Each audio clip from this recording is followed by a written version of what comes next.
Welcome back to 20 Car. The 2026 Hummer H2 doesn't just enter the road, it arrives like a thunderclap, shaped into metal, a rolling declaration that subtlety is overrated. Imagine a skyscraper deciding one morning that it wanted wheels and a sense of adventure. That's the energy this machine radiates.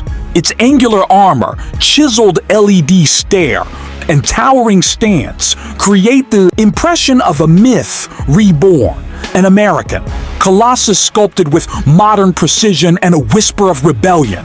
The grille alone feels like a steel jaw ready to chew through continents. Open the door, and the interior breaks expectations. Instead of a military bunker, you're greeted by a sanctuary of tech finesse.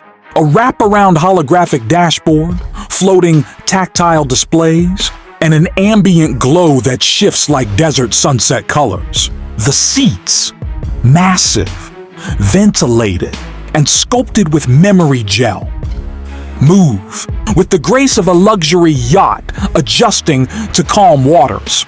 Every switch, knob, and digital slider feels designed to make the driver the commander of a personal frontier.